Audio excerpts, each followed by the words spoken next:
திருச்சிற்றம்பலம். தல நீரை கனி அப்பமோடவள் கோரி கப்பிய கரிமுகன் அடிவேணி கற்றிடும் அடிய தீயில் உரைபவர் கற்பகமன வீரை கடித்தேகும் தமும் மதியம் வைத்திடும் அரண் மகன் மற்பொருளிகள் புயனை மத்தர வயிறனை உத்தமி முதல்வனை மட்டவில் மலர்கோடு பணிவேனே தமிழடைவினை முற்படுகிறதன் முற்பட எழுதிய ஓனே முப்புறம் எரி செய்தார் சிவமுறை நலம் அச்சது கொடி செய்தார் வீரா அப்பியரது கொடு சுப்பிரமணிபடு மப்புணம் அதனிடை ஆகி அக்குறமகளுடன் அச்சிறு முருகனை அக்கணமன் அமருள் பெருமா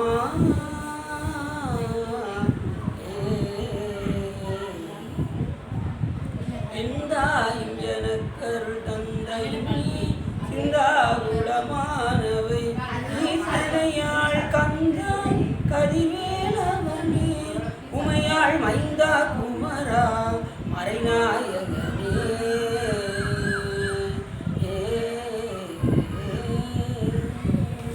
உயிர் கொண்டு பொழித்த புகழியர் பொங்கல் போற்றி ஆழ்விசை கல்விதப்பில் அணைக்கபிரான் அடி போற்றி வாழி திருநாவலோ கண்கண்ட பதம் போற்றி ஊழிமொழி திருவாத ஒரு திருத்தாள் போற்றி.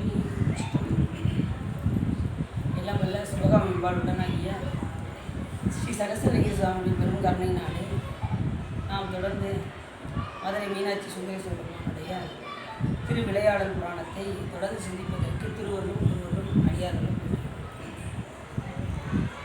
என்ன பார்த்தோம்?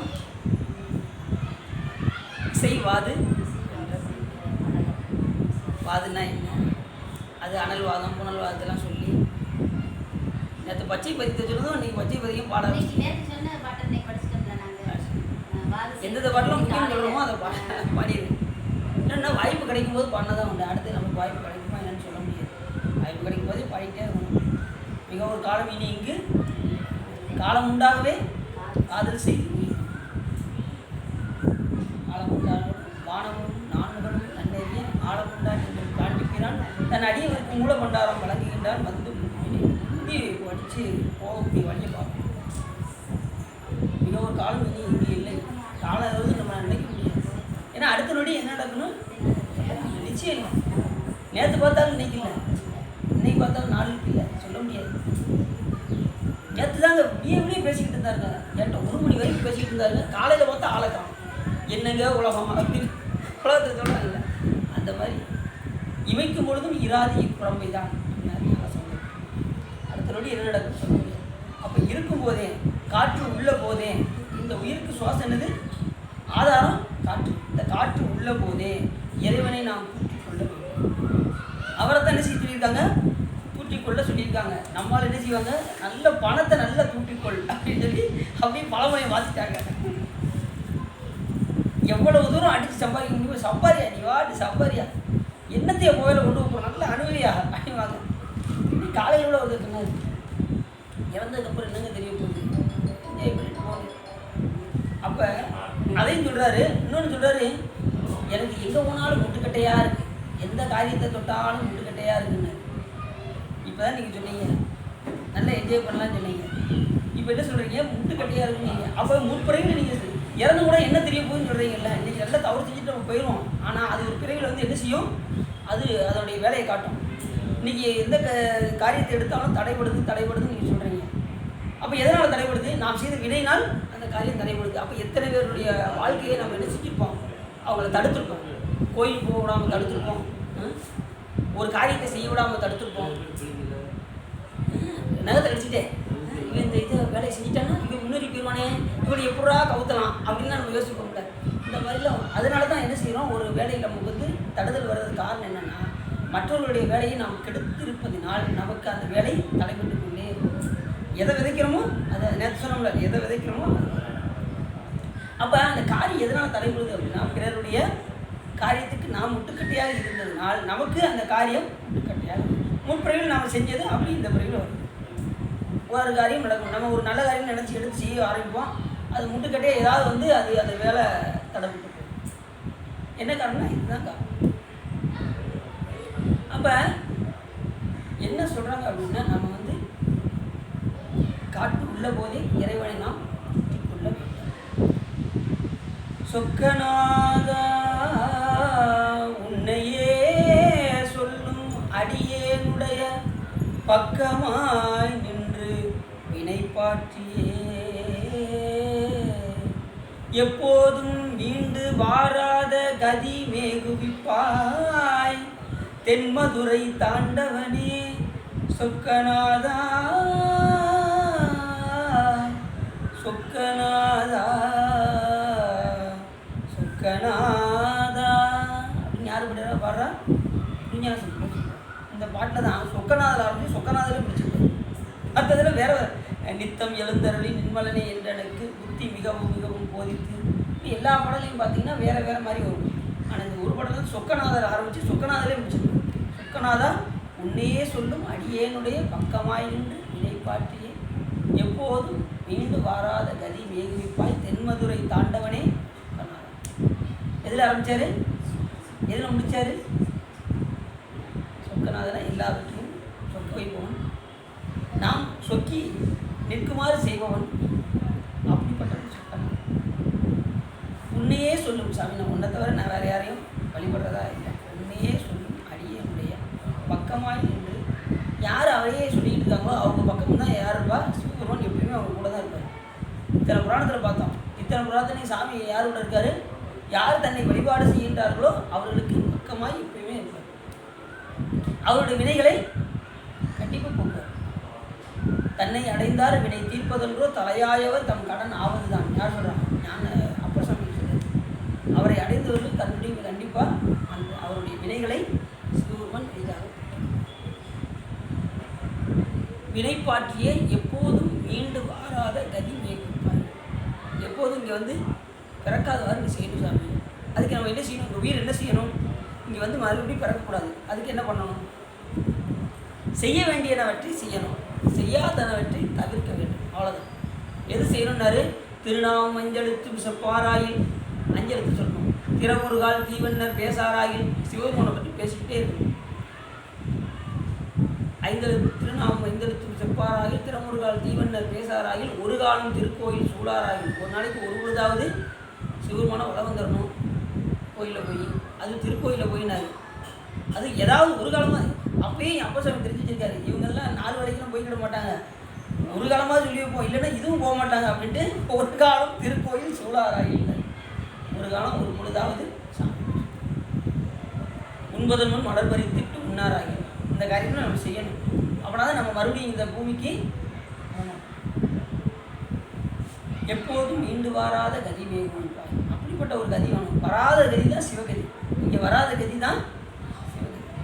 அப்போ அஞ்சலத்தை எந்த நேரமும் சொல்லி கொண்டிருக்கணும். அடுத்து சிவபெருமானுடைய போலை பேசானாலெல்லாம் பிறவானாலும் பேசிக்கிட்டே இருக்கணும். அப்புறம் உண்பதன் முன் மலர் வரித்து இட்டு நாம் அதற்கு பின் உண்ண வேண்டும். ஏதோ பார்த்தீங்கன்னா காலையில் சமையல் செஞ்சுக்கிட்டு இருக்கவே 4 வறுக்க உள்ளே போய்கிட்டே இருக்கும். வறுக்க சமைச்சிக்கிட்டு இருக்கும்போதே 2 எடுத்து வாயில் போடுவோம், என்ன அந்த அன்னைக்கு அப்படின்னு அதுலேயே பாதி காலியாயிரும். அதுலேயே பார்த்தீங்கன்னா இந்த கல்யாண வீட்டிலலாம் பார்த்தீங்கன்னு வச்சுக்கோங்களேன், காய் வச்சுட்டு தான் இருப்பாங்க, அடுத்த நிமிஷம் காய் இருக்காது.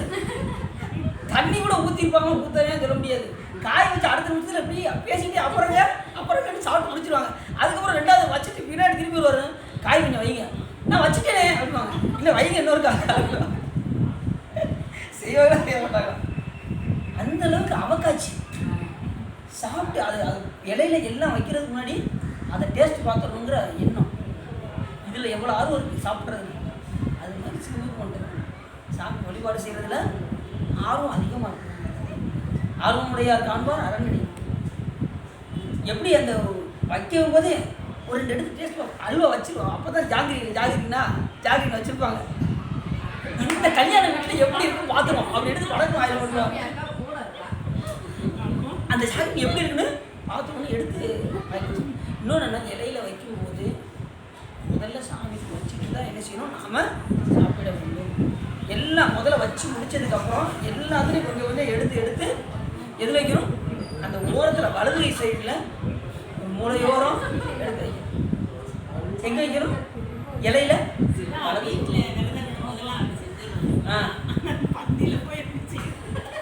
பந்தியில் வந்து மறந்துடும். பந்தியில் வந்து ஆனால் நமக்கு அந்த இலையை பார்த்தாலே நமக்கு அந்த வரும். கல்யாண வீடாங்க, வீட்டில் இல்லத்தில் இருந்தாங்க, இலை சாப்பாடு வச்சுட்டாலே நம்ம என்ன செய்யணும், சாமிக்கு நம்ம உடம்புல எடுத்து அவருக்குன்னு சிவார்ப்பணம் சொல்லி அதுக்கப்புறம் சாப்பிடணும்.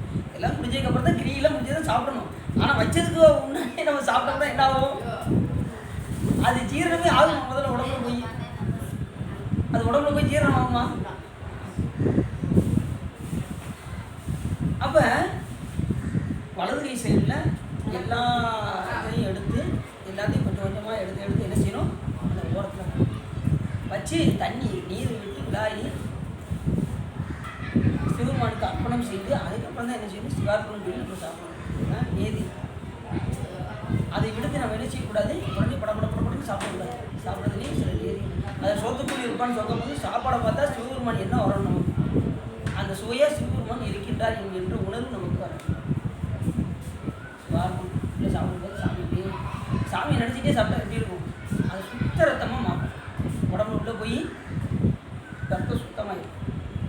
அவரை மறந்து சாப்பிட்டோன்னு வச்சுக்கோங்க, ரத்தம் அப்படி பார்ப்போம், நம்ம நல்ல ரத்தத்தில் போவோமா கெட்ட ரத்தத்தில் போவோமா அப்படின்னு யோசிச்சோம்.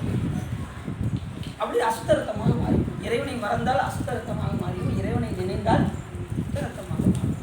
சுத்த ரத்தமாக இருந்துச்சுன்னா உடம்புல எந்த நோயும் வராது. அசுத்த ரத்தம் இருந்துச்சுன்னா உடம்புல எல்லா நோய்களும் அந்த ரத்தத்தினால் நோய்கள். சரி, அப்படி மீண்டும் வாராத கதி மேற்கு வைப்பாய். அப்படி பூமிக்கு வரக்கூடாது அப்படின்னா என்ன செய்யணும்னா, செய்ய வேண்டியவற்றை நாம் செய்ய வேண்டும். பெரும்புலர் காலை மூழ்கி பித்தருக்கு பக்தராகி அறுபடு மலர்கள் கொண்டு அங்கு ஆர்வத்தை உள்ளே வைத்து விரும்பி நன் விளக்கு தீபம் விதியினால் இடவல்லாருக்கு கருவிலில் கட்டிக்கொள்வார் கடவுள் வேண்டாம். இந்த வேலையில் நம்ம செய்யணும். காலையில் எழுந்துச்சு, வைகறை பொழுதில் எழுந்துருச்சு. எல்லாரும் இப்போ கடைப்பிடிக்கிறீங்களா? காலையில் 6 மணிக்குள்ளே எழுந்துடுறீங்களா? அதெல்லாம் ஓகே தான். நாங்கள் 6 மணிக்குள்ளே எழுந்துடுறோம். ஆனால் கோயிலுக்கு வர்றது எப்படி 8 மணிக்கு தான் வருவோம் அப்படிங்கிறீங்களா? அதை வீட்டு அதிலே தான் எந்திரிச்சி எழுந்துச்சுன்னா வெள்ளத்தை எழுந்திரிச்சோம். எழுந்திரிச்சு முதல்ல சிவபெருமான வழிபாடு செஞ்சுட்டு அதுக்கப்புறம் நீங்கள் வந்து என்ன செய்ய சமையல் பண்ணணும். எழுந்திரிச்சு ஒரு மலர் வேணாலும் பறித்து சாமிக்கு வச்சுட்டு அதுக்கப்புறம் உங்களுக்கு வேலையை பார்த்து ஒன்றும் பிரச்சனை இல்லை. ஆனால் காலையில் எழுந்திரிச்சு பெருங்குடல் காலை மூடணும், குளிச்சு சிவபெருமான வழிபாடு செய்யணும். அதுக்கு தான் அதிகாலை நமக்கு ரொம்ப முக்கியமான காலம். நிறைய பேர் எனக்கு நேரமே இல்லைங்காங்கல்ல. அப்படி நேரம் இல்லைன்னு சொல்கிறவங்களுக்குலாம் ஒரு நேரத்தை ஞானத்தில் சொல்லியிருக்காரு. அதிகாலை 4 to 6 அந்த காலத்தை பயன்படுத்தணும். எந்த அளவு பிஸ்னஸ் இருக்காங்கன்னு வச்சுக்கோங்க, அவங்க என்ன செய்யணும், இந்த டைத்தை பயன்படுத்தணும். அதிகாலை 4 to 6 அது முக்கியம். துஞ்சிரும் காலை மாலை தொடர்ச்சியை மறந்திராதே 5 எழுத்து ஓதிலின் அரண் கலர்க்கு அது அன்பு அது ஆகும். சிவபெருமானுக்கு அன்பு செலுத்தக்கூடிய நேரம் தான் அதிகாலை 4 to 6, சாயங்காலம் 4 to 6. சூரியன் அஸ்தமிக்கு முன்னாடி, சூரியன் உதிப்பதற்கு முன்னாடி, இந்த 2 காலம் நமக்கு சிவபெருமான அன்பு செலுத்துவதற்கு ஏதுவான காலம். யார் சொல்கிறா? காலை மாலை தொடர்ச்சியை மறந்து 5 எழுத்து ஓதிலின் அரண் கலர்க்கு அன்பு அது.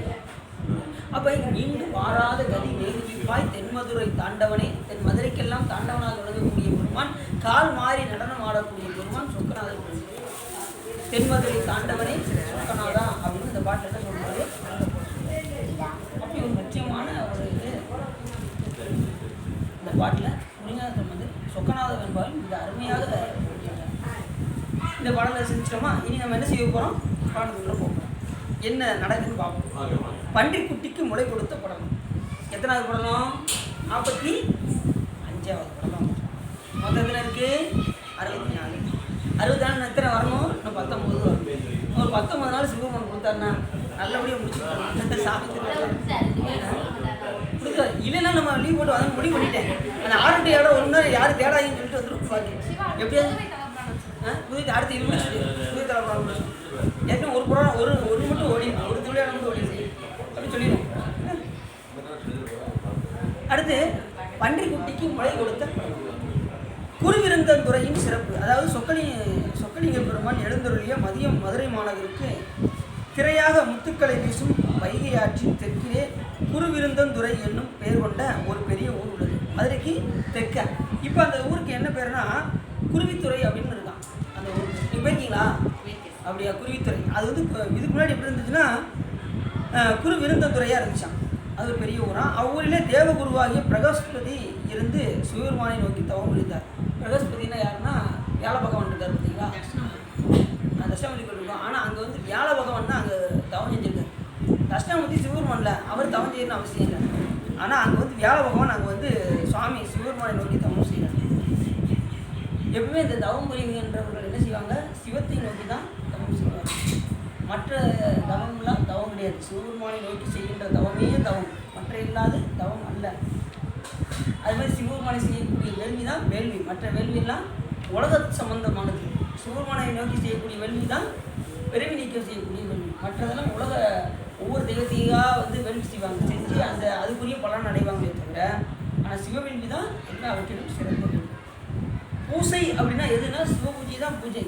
மற்றதெல்லாம் ஒவ்வொன்றுக்கும் ஒவ்வொரு பேர் இருக்குது. மற்ற தெய்வத்துக்கு செய்கிறதுலாம் பூஜை கிடையாது. சிவபெருமானுக்கு செய்கின்றது தான் பூஜை. எல்லாம் பூஜை அப்படின்னால சிவ பூஜையை தான் மெயினாக சொல்லுவாங்க. அந்தளவுக்கு சிறப்பானது. அதனால் அந்த ஞானிகள்லாம் என்ன பண்ணுவாங்க, முனிவர்கள்லாம் சிவபெருமானை நோக்கி தவம் செய்வாங்க. சிவபெருமானை நோக்கி தவம் செய்யும்போது அவங்களுக்கு என்ன நடக்குன்னே தெரியாது. பக்கத்தில் விலங்குகள் கூட இருக்கும், தவம் செஞ்சுக்கிட்டு விலங்கு இருக்கும். ஆனால் அவன் ஒன்றும் செய்யாது. ஏன்னா சாமி உள்ளே இருப்பதுனால அவர் என்ன செய்யாது. ஒரு சின்ன கதை சொன்னால், ஒரு சின்ன குட்டி கதை உங்களுக்கு சிரிப்பாகவும் இருக்கும், நல்லா இருக்கும். ஒரு குருநாதர் இருந்தார், ஒரு சிஷியர். காட்டில் 2 பேர் இருந்தாங்க, தவம் செஞ்சுக்கிட்டு இருந்தாங்க. சிஷியர் முழிச்சுக்கிட்டு இருக்காரு, இவர் தியானத்தில் இருக்கார். யார்? குருநாதர். அந்த நேரத்தில் புலி 2 வேகம் வந்துச்சு. குருநாதா அப்படின்னாரு அவர். சாபரியா அப்படின்னது உடனே குருநாதர் தவம் செஞ்சதை பார்த்து புலி அப்படி நின்றுச்சு. நின்று அந்த சிஷியர் குருநாதர் யாரு அப்படின்னு நினைச்சாரு. நினைச்சதும் அந்த புலி பயந்துட்டு பின்னாடி போயிடுச்சு. ஞானிகளை கேட்டால் எந்த விலங்குகளும் எதுவும் செய்யாது. ஏன்னா அவங்க சிவத்தை நோக்கி தவம் செய்வதனால் ரைட்டு. தவம்லாம் கலைஞ்சிருச்சு. 2 பேரும் அந்த குருநாதரும் சிஷியரும் அவங்க ஊருக்கு வராங்க. யார் ஊருக்கு? இந்த குருநாதருடைய ஊருக்கு அந்த சிஷியரை அவர் கூப்பிட்டு வந்துட்டு கூப்பிட்டு வரும்போது ஒரு மாடு எதுக்க வேகமாக ஓடி வந்தது. என்ன இருந்துச்சு? இவர் என்ன நினைச்சாரு, சிஷியரு புலியே ஒன்றும் செய்யல, மாடு என்ன செய்ய போகுது அப்படின்னு இவர் நினைச்சாரு. குருநாதர் எல்லாம் உள்ள உடையவர், அவர் என்ன செய்ய போகுது? குருநாதா எதுக்கு பயப்படுறீங்க? எப்பா அன்னைக்கு நான் தியானத்தில் இருந்தேன், அது ஓகே. இப்போ நான் எனக்கு தியானம்லாம் இல்லைப்பா, என்னை முன்னிருப்பாய் விடுப்பா அப்படின்ட்டு அவரை தள்ளி விட்டுட்டு ஓடலாம் குருநாதர் அவரை. அப்போ சிவத்தோடு சம்பந்தமாகும் போது நம்மளை எதுவும் ஒன்றும் செய்யாது. அதை விட்டு நீங்கிட்டோம்னா என்ன ஆயிரும், நமக்கு எந்த நிலையிலும் நமக்கு ஆபத்து வர. அவர் என்ன நினைச்சாரு, குருநாதர் மாடுக்கா பயப்பட போறாரு, அவர் புலிக்கே பயப்படல அப்படின்னு நினைச்சாராம். பார்த்தா பயந்து போமா அப்படின்னு தள்ளி விட்டு ஓடலாராம். ஏன்னா மனம் ஒன்றும் போது எதுவும் செய்யாது. மனம் ஒன்றலைன்னா எதனாலும் வந்து நம்ம அப்படி தவம் என்றால் சிவத்தை நோக்கி செய்வதுதான். மற்றவை எல்லாம் அவத்தை நோக்கி செய்கின்றது.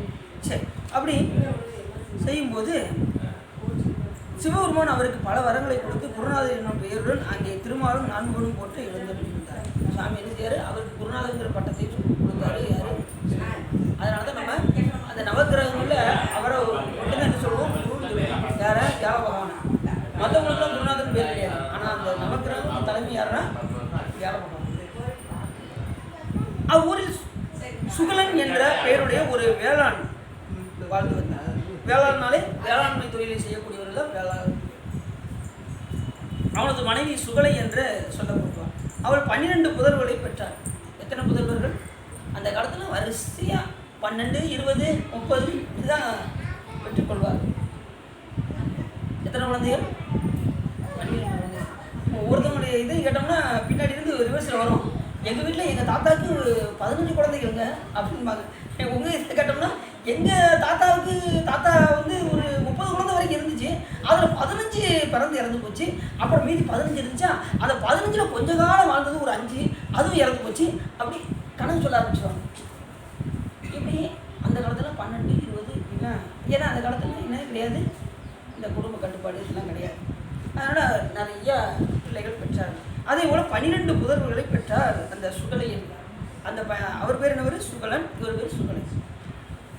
அந்த புதல்வர்களை பெற்றோர்கள் செல்வச்செருக்கினால் குற்றம் கண்ட போது நல்வழிப்படுத்தாது மிக்க அன்போடு வளர்த்து வந்தனர். எப்போயுமே ஆரம்பத்திலே பிள்ளைகளை கண்டிக்கலைன்னா அன்போக்கில் வளர ஆரம்பிச்சு. அவங்க என்ன செய்யாங்க, ரொம்ப அன்போடு வளர்த்தாங்க. சரியாக, அதாவது அறிவு ஊட்டி வளர்க்காம விட்டாங்க. இவ்வாறு வளர்ந்து வரும் நாளிலே தாயும் தந்தையும் இறந்து விட 2 பேரும் இறந்து போயிட்டாங்க. சம்பவம் காரணமாக என்ன திடீர்னு அவங்க 2 பேருமே இறந்து போயிட்டாங்க. இவ்வாறு வளர்ந்து வரும் நாளில் தாயும் தந்தையும் இறந்து விட அப்புதல்வர்கள் வேடர்களோடு கொடிய காட்டில் வந்து வேட்டையாடும் தொழிலை மேற்கொண்டாங்க. இந்த 12 புதல்வரும் என்ன பண்ணிட்டாங்க, கொஞ்சம் விளையாட்டு குழந்தையாக தான் இருக்காங்க. ஆனால் 2 பேரும் இறந்தனால அவங்க அனாதையாக இருக்காங்க. உடனே என்ன செய்கிறாங்க, அந்த காட்டில் வந்து வேட்டையாடுற தொழிலை புரிஞ்சுக்கிட்டு இருக்காங்க.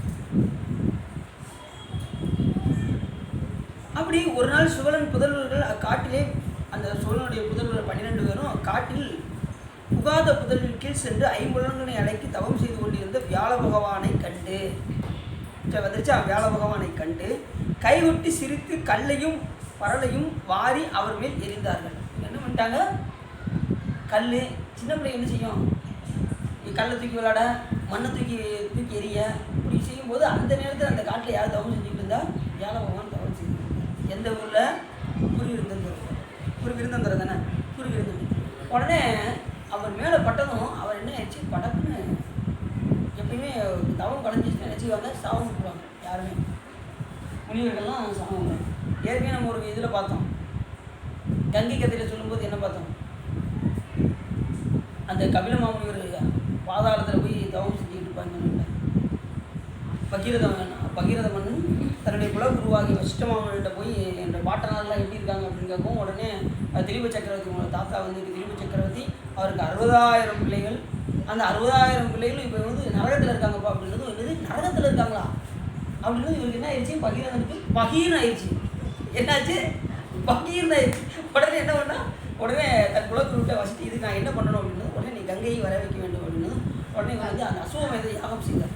அசுவமேத யாகம் செய்யும்போது அந்த பாட்னார் திலீப சக்கரவர்த்தி அந்த யாகத்தை செய்வார்கள். அந்த யாகம் வந்து அசுவமேத யாகம். அந்த அசுவமேத யாகம் 100 பண்ணாங்கன்னா என்ன ஆயிடுவாங்க, இந்திரனா பிறப்பாங்க. இதை பார்த்தது இந்திரன் வந்து பார்த்துட்டு என்ன பண்ணா, எப்படியாவது சூழ்ச்சி பண்ணணும் அப்படின்ட்டு அந்த யாகத்தில் போட வேண்டிய குதிரையை கொண்டு போய் பாதாள உலகத்தில் இருக்கக்கூடிய கபிலமாமுனிவர்கிட்ட முன்னாடி போய் கட்டி வச்சுட்டாங்க. அவர் அப்படியே நெட்டையில் இருக்கார், சாமி மேலே இந்த ஆர்வத்தோடு வழிபாடு. இந்த 60,000 பேரும் எல்லா உலகத்துலையும் எல்லா லோகத்துலையும் போய் தேடிட்டு இருந்தாங்க. குதிரை எங்கேயுமே இல்லை. தேடாத இடம் ஒன்று தான், பாதாளம். அங்கேயும் போயிட்டாங்க. கடைசியாக போனால் அந்த கபிலமாமுனிவர் முன்னாடி இருந்துச்சு. உடனே அவர் என்ன பண்ணார், நெற்றிக்கண்ணை வைத்து அவங்க அம்பை எழுதாங்க. இவர் தான் வந்து கொண்டு வந்து கெட்டி வச்சிருக்காங்க சொல்லி அம்பை 60,000 பேர் எழுதுவாங்க. இவர் நெற்றிக்கண்ணை அப்படி பார்ப்பாரு, தொடர்ந்து பார்த்ததும் அத்தனை பேரும் பஸ்டம் ஆகிடும், இல்லை நரகத்துக்கு. அப்போ அவங்களுடைய இதை அவங்க மேலே என்ன செய்யணும், கங்கை பாய்ந்தால் தான் அவங்க வந்து மறுபடியும் மீண்டும் சொர்க்கத்தை அடைய முடியும் என்பதற்காக அவர் ஆகாய கங்கை வரைப்பதனா அதை நம்ம பார்ப்போம். இப்படி ஞானி அது மாதிரி டக்குன்னு என்ன செய்வாங்க, கோவப்பட்டாங்க, உடனே என்ன செய்வாங்க, சாபம் விட்டுருவாங்க முனிவர்கள். அப்போதான் என்ன செஞ்சார், இந்த முனிவர் இந்த நம்ம வியாழ பகவான் அப்படியே பார்த்தார். வினை வெல்லும் உத்தமராகிய பிரகஸ்பதி இவர் நமது தவத்திற்கு இடையூறு செய்தனரே என்று நினைந்து மனம் வந்து வெகுண்டு நோக்கி உடனே ரொம்ப வருத்தப்படுறாரு. தவத்தை கலைச்சிட்டாங்களே, பெரியவர்கள் கண்டு வணங்கும் கட்டுப்பாட்டினை மறந்து வேடத்தொழிலை மேற்கொண்டீர்கள். அதாவது முதல்ல வந்து பெரியவர்களை கண்டா வணங்கணும் அப்படின்னு சொல்லி தாயின் தெரிஞ்சு சில சொல்லி கொடுத்து வளர்க்கணும். அப்படி வளர்க்காதனால இருந்த என்ன, இப்போ பெரியவர்கள் வந்து அவர்கள் மேலே என்ன செய்யாங்க, மண்ணை வாரி போட்டு கல்லை எடுத்து தூக்கி எறிஞ்சதுனால அவருடைய தவம் கலைந்து இப்படி பெரியவர்களை மதிக்காமல் இருக்கின்றார்களே என்று சொல்லி அவருக்கு என்ன ஆயிடுச்சு, மறந்து வேடத்தொழிலை மேற்கொண்டீர்கள். நீங்கள் நிலத்தினை உழும் தொழிலை உடையவர்களாதலால் பன்றி குட்டியாய் பிறந்து தாய் தந்தையர்களை இழந்து வருந்த கடவீராக என்று கடும் சாபமிட்டார். நீங்கள் என்ன செய்வீங்க, பன்றி குட்டியாக போய் பிறப்பீங்க. அப்பயும் உங்களுக்கு என்ன இருக்காது, தாய் தந்தையர் இருக்காது, தாய் தந்தையர்களை இழந்து வருந்த கடவீராக என்று சொல்லி கடும் சாபம் விட்டார். உடனே அந்த 12 பேரும் ரொம்ப கவலைப்பட்டாங்க. சாமி அதுக்கு ஏதாவது பிராய்ச்சித்தம் இருந்தால் சொல்லுங்க அப்படின்னு. உடனே பாவம் வடிவமான அந்த பிள்ளைகள் 12 பயந்து சாபத்தினை ஏற்று இச்சாபம் எப்போது நீங்கும் என்று குறையிருந்து வேண்டினான். தேவகுரு கோபம் தணிந்து உயிர்களுக்கு நேர்ந்த இடையூற்றினை நீக்கும் சிவபெருமானுடைய திருவடிகளை மனத்தில் சிரித்து, என்னை ஆளாகுடைய கூடலம்பதியில் எழுந்தருடைய சொக்கநாத கடவுளே, உங்களுக்கு தாயாய் வந்து முளை கொடுத்து உங்களை காத்து பாண்டியனுக்கு மந்திரிகளாக செய்தருளி அதன்பின் முக்தியையும் தந்தருள்வார் அப்படின்னாரு. சொன்னாரு. அந்த குழந்தைகள் எப்படி இருக்காங்க, பாவமே வடிவான பிள்ளைகள் 12 பயந்து சாபத்தினை ஏற்று சாபம் எப்போது நீங்கும் என்று கேட்டாங்க. இப்போ ஏன் இப்பயும் என்ன செய்கிறாங்க, தாய் தந்தையரை இழந்து இருக்காங்க. இனி அடுத்த பிறகு என்ன செய்ய போகிறாங்க, தாய் தந்தையரை தான் பிரிஞ்சிருக்க போகிறாங்க. எத்தனை பெரிய இருந்தாலும் வினை வந்து என்ன செய்யாது, தொடர்ந்து வந்துக்கிட்டே தான் இருக்கும். வினை வருதா, நான் அந்த வினையே வெல்வேன் தெரியுமா உங்களுக்கு? எப்படி நான் அமெரிக்காவுக்கு போயிட்டேன்னா எப்படிங்க வினை வந்து எனக்கு வந்து வேலை செய்யும் அப்படின்ட்டு சில பேர் அமெரிக்காவுக்கு போயிட்டாங்கன்னு வச்சுக்கோங்க. எப்படி வந்து துணை வந்து வேலை செய்யும் அப்படின்னா, அங்கே செய்யாத ஒரு செயல் செய்தோம் என்று சொல்லி போலீஸ்காரங்கிட்ட அடி வாங்குற நிலமும் உண்டு. இது அவங்களுக்கு நம்ம நாட்டில் அடி வாங்கினாலும் பரவாயில்ல, வெளிநாட்டு போய் அடி வாங்க என்ன ஆகும், எங்கேயாவது ஒழுங்காக இருக்கலாம். அங்கே வினை வந்து எந்த நேரத்தில் எப்படி வந்து நம்மளை வந்து சேரும்னு சொல்ல முடியாது. எந்த வழியிலையும் நமக்கு வினை வரும். அதை எதிர்கொள்ள வேண்டும் என்றால் சிவபெருமானை வழிபாடு செய்து கொண்டே அவர் அண்டியே இருக்கணும். அதான் வினை வந்து நம்ம ஒன்றும் செய்யாது. உதாரணம் சொல்லணுமா உங்களுக்கு, பாம்பு கீரிப்புள்ள பக்கத்தில் இருந்தால் பாம்பை கண்டு நமக்கு பயம் இல்லை, அப்படி தானே? அதானே, கீரிப்புள்ள கிட்ட இருந்தால் பாம்பு எதுக்கு வந்தாலும் நம்ம தைரியமாக இருக்கலாம். இது வந்து என்ன செய்யணும், கொதவழியை கடிச்சிடும், பாம்பினுடைய கொதவழியை கடிச்சிடும். அதுபோல் நம்ம சிவபெருமான் பக்கத்துலேயே இருந்தாலும் வச்சுக்கோங்க, வினை வந்து நம்ம பக்கத்தில் வந்து ஒன்றும் வேலை செய்யாது. சிவபெருமான் என்ன பண்ணுவார், அந்த வினையவே நம்ம ஆளை எப்படிப்பட்டவர், வினை நீக்கம் செய்வார். சிவபெருமான் ஒருத்தர் தான் வினை நீக்கம் செய்வார். மற்ற எந்த தெய்வத்துக்கும் வினை நீக்கம் செய்யக்கூடிய தொழிலே கிடையாது. அது மாதிரி ஒரு உயிருக்கு ஞானத்தை கொடுக்க வேண்டும்னாலும் யாரும் கொடுக்க முடியும்னா சிவபெருமான் ஒருத்தர் தான் கொடுக்க முடியும். மற்ற யாரும் ஞானத்தை கொடுக்க முடியாது. எந்த தெய்வமும், மற்ற தெய்வம்னா செல்வம் கொடுக்கும், கல்வியை கொடுக்கும்.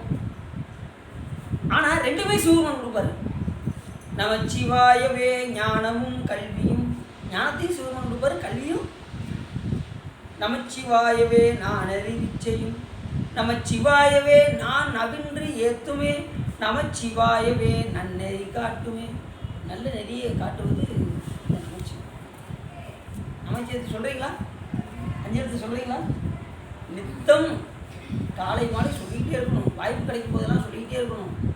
இந்த நேரம் இந்த இதுதான் கிடையாதுன்னு அதெல்லாம் கிடையாது. ஒருத்தர் கேட்டார், சாமி நான் சொல்கிறேன் நீங்கள் கோச்சு விடக்கூடாது, சும்மா சொல்லுங்கள் அப்படின்னு. நீங்கள் 5 எழுத்தை சொல்லணும்னு சொல்கிறீங்க, எப்போனாலும் சொல்லணும்னு சொல்லியிருக்கீங்க, நடந்து கூட சொல்லலாமா? சொல்லலாம் அப்படின்னு. இன்னும் சொல்லி கோச்சு விடக்கூடாது, சும்மா சொல்லுங்கள் அப்படின்னு.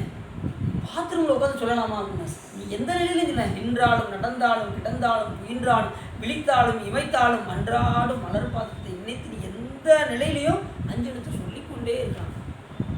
ஞானம் சொல்லி வச்சுருக்காங்க. எந்த நிலையிலும் நீ பாத்ரூமில் போய் உட்காந்தனாலும் சொல்லலாம், நடந்துக்கிட்டே சொல்லலாம், விழிச்சுக்கிட்டே சொல்லலாம், தூங்கிக்கிட்டே சொல்லலாம். எந்த நிலையிலையும் 5 எழுத்தை விட்டுறக்கூடாது. பதிவிதி என்னும் 5 எழுத்து அப்படின்னு ஞானம் சொல்லியிருக்காங்க. அதனால் 5 எழுத்தை எண்ணிலையும் நின்றாலும் எப்போதும் கொண்டாலும் மன்னிய சீர்ந்தாலும் மறக்காமல் சொல்லிக்கொண்டே இருக்க. சரி, அப்படி என்ன பண்ணாங்க, அந்த பாவத்தின் காரணமாக வினை வந்து எந்த நிலையில் வந்து நம்ம எது செய்யணும்னு சொல்ல முடியாது. அப்போ 12 குழந்தைகளுக்கும் என்ன ஆயிடுச்சு, அந்த வினையின் காரணமாக அவங்க 12 பேரும் சாபத்தை ஏற்றார்கள். ஏற்றதும் உடனே அந்த குறை இருந்து அந்த முடிவெட்ட வேண்டாங்க. வியாழ பகவான் எங்களுக்கு ஏதாவது சாபம் எப்போ நீங்கும் அப்படின்றது உடனே அவர் என்ன சொன்னார், உங்களை சொக்கநாத பெருமான் உங்களை வந்து என்ன செய்வார், உங்கள் 12 பேருக்கும் முளைப்பால் கொடுத்து உங்களை அதுக்கப்புறம் மந்திரிகளாக ஆக்கி அதுக்கப்புறம் என்ன செய்வார், முக்தியையும் அளித்தருவார் அப்படின்னு சொன்னார். பார்த்தீங்களா? கூடலம்பதி எழுந்தருளியுள்ள சோமசுந்தர கடவுளே, உங்களுக்கு தாயாய் வந்து முளை கொடுத்து உங்களை காத்து பாண்டியனுக்கு மந்திரிகளாக செய்தருளி, அடுத்து மந்திரியாகவும் ஆக்குறாரு சாமி. முளைப்பால் கொடுக்குறாரு, அப்புறம் மந்திரிகளாக்குறாரு, அப்புறம் முக்தியையும் உங்களுக்கு தந்துடுவார் அப்படின்னு வியாழ பகவான் சொல்கிறார்.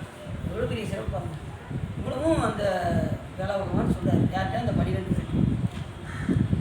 ஒரு நிமிஷம் கோவம் வரும், அடுத்த நிமிஷம் அவங்க வந்து சாந்தமாயிடுவாங்க. முனிவர்களுக்கெல்லாம் ஒரு செகண்டு தான் கோவம் வரும். ஏற்கனவே பார்த்தீங்கன்னா துர்வாச முனிவர் முதல் கதை பார்த்தோம்ல, வெள்ளையானை சாபம் தீர்த்த படலாம் முதல் படத்தில் பார்த்தோம்ல. நீங்கள் ஒன்று நேற்றுதே எங்களுக்கு மறந்துருச்சு, நீங்கள் இது நீங்கள் யாரும் சொல்கிறீங்க வெள்ளையா. 2வது பார்த்தீங்கன்னா கரெக்டாக இருக்காங்க. கூட இந்திரன் பழி தீர்த்த படலாம் பார்த்தீங்க, கரெக்டாக ரொம்ப யாபமாக இருக்காப்புல. 2வது வெள்ளையானை சாபம் தீர்த்த படம். ஒவ்வொன்றும் கேட்குறீங்க பயங்கரமாக. உண்மையிலே எனக்கு இவனால் புராணம் சொன்னது கூட காட்டணும். அவங்க கரெக்டாக யாபகம் இருக்காங்க பார்த்தீங்களா. இப்போ ரொம்ப சாமி நினச்சி ரொம்ப ஆர்வமாக கேட்காங்களேன்னு ரொம்ப சந்தோஷமாக இருக்குது. அப்போ துர்வாச முனிவர் என்ன பண்ணார், சாமியோட சிவபூஜை பிரசாதத்தை கொண்டு வந்தார். உடனே இந்திரன் வாங்கி என்ன செஞ்சால் யானை கீழே கொடுத்தா, யானை கீழே போட்டு மிதித்து தேய்ச்சிடுச்சு. சிவபூஜை பொருள்லாம் அப்படி செய்யலாமா, அது எவ்வளோ பெரிய பாவம். உடனே ஒரு செகண்டில் கோவப்பட்டார். கோவம் வந்துச்சு.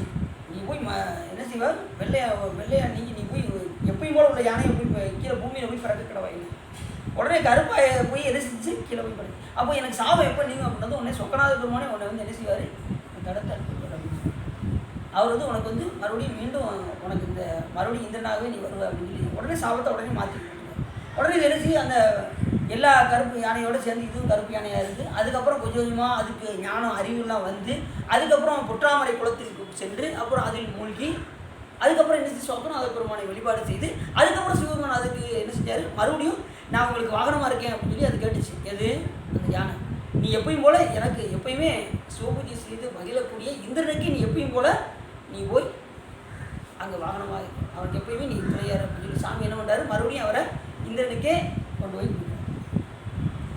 இந்திரனும் சிவபூஜை செய்கிறவன் நீ சாதாரண மனிதர் கூடாது. இந்திரன் அந்த தச்சனுடைய யாகத்தில் எல்லாருக்கும் அடி விழுந்துச்சு. அதில் ஒரு ஆள் மட்டும் தப்பிச்சிட்டாரு. யாருன்னா இந்திரன் மட்டும் தான் குயிலா மாதிரி அப்படி தப்பிச்சு ஓடியே போகும். மற்ற எல்லாருக்குமே அடி விழும். ஏன்னா அவர் எந்த நேரம் சிவபூஜை செய்வதனால் அவர் மட்டும் தப்பிச்சுடுவார். அது மாதிரி சூரபத்மன் எல்லா இடத்துலையும் போய் தேடிக்கிட்டு இருப்பான். அப்போ இது என்ன பண்ணுவான், நேர சிறுகளில் வந்து ஒளிஞ்சு நம்ம மூங்கில் மரமாக ஒளிந்து அங்கேருந்து சிவபூஜை செய்து கொண்டே மொத்தத்தில் என்ன தெரியுது அப்படின்னா, இந்த புராணங்கள் சொல்ல வந்து சிவபூஜையை மையமாக வைத்த எல்லா புராணங்களும் சிவபூஜை ரொம்ப சிவபூஜை பண்ணிட்டோம்னா நம்மளை யார் வந்து ஒன்றும் செய்யவே முடியாது.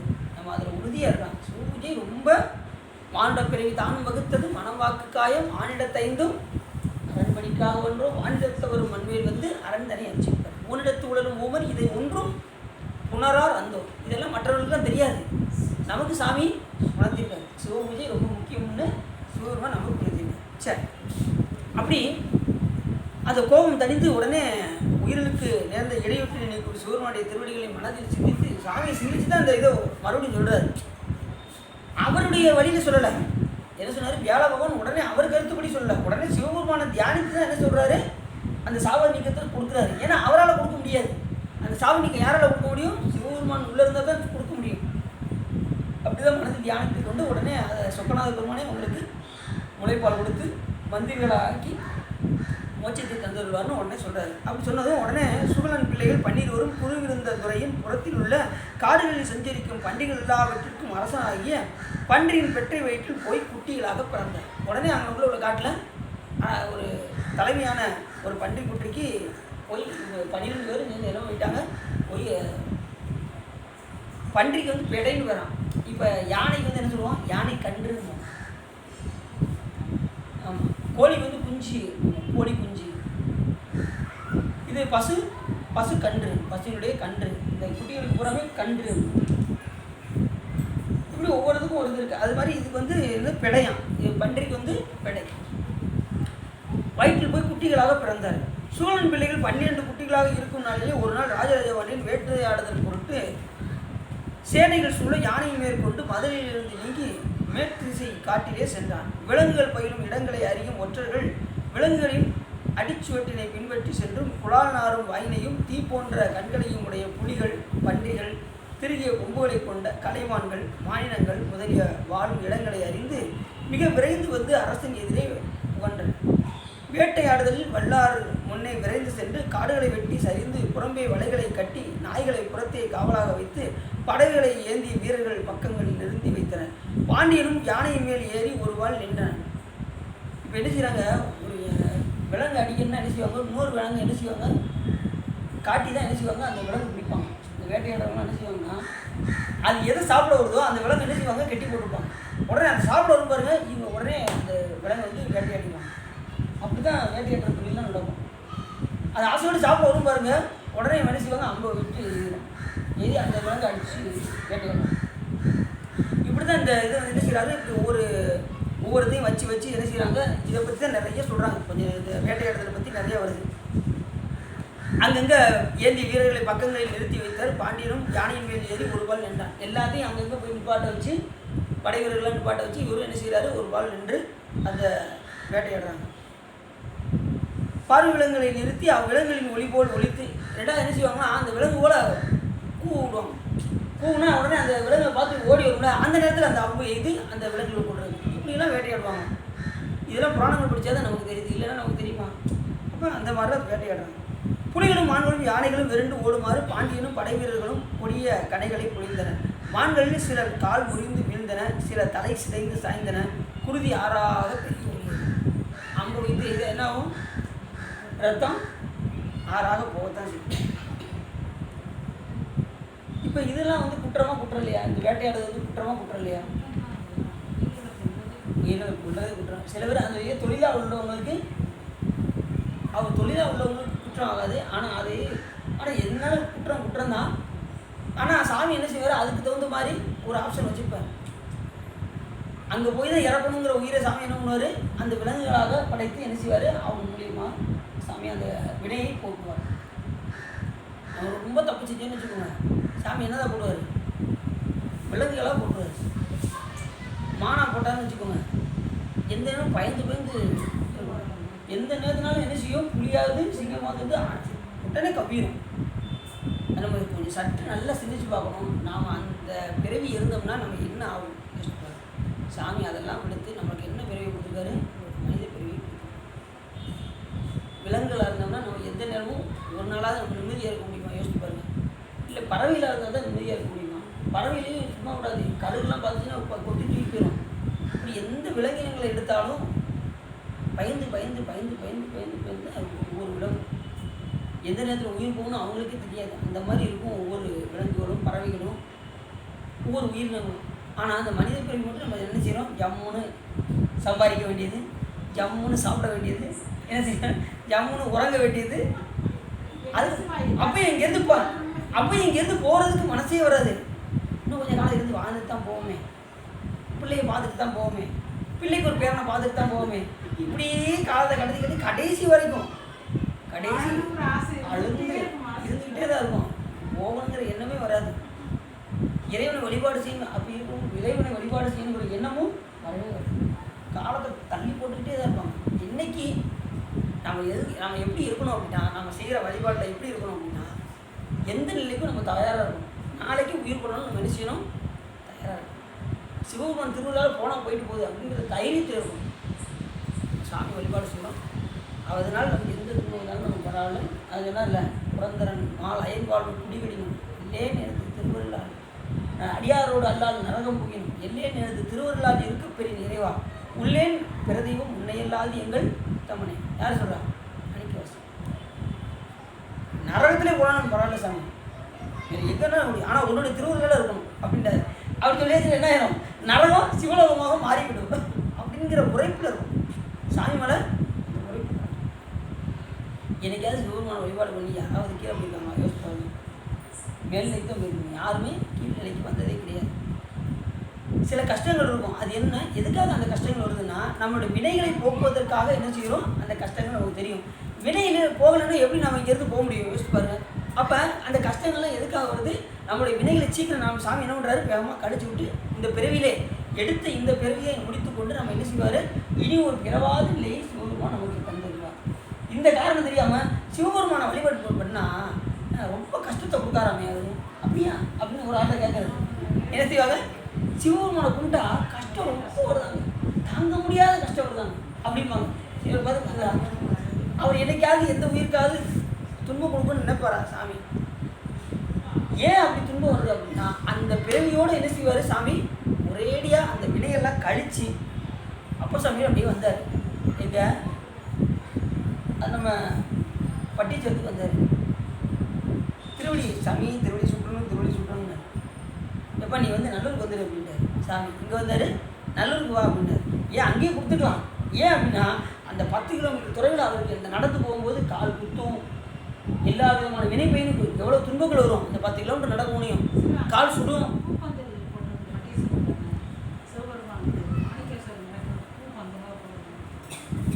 அது இது திருஞாசமுதர் நடந்த அதுதான் அங்கே மயிலாப்பூர், திரு ஒற்றியூர் மயிலாப்பூரில். அங்கேருந்து அது வரைக்கும் பந்தல் போட்டார். ஞானசமுதர் வரும்போது இவர் சிவனேய செட்டியார் அவர் போட்டார். இது வந்து இப்போ நம்ம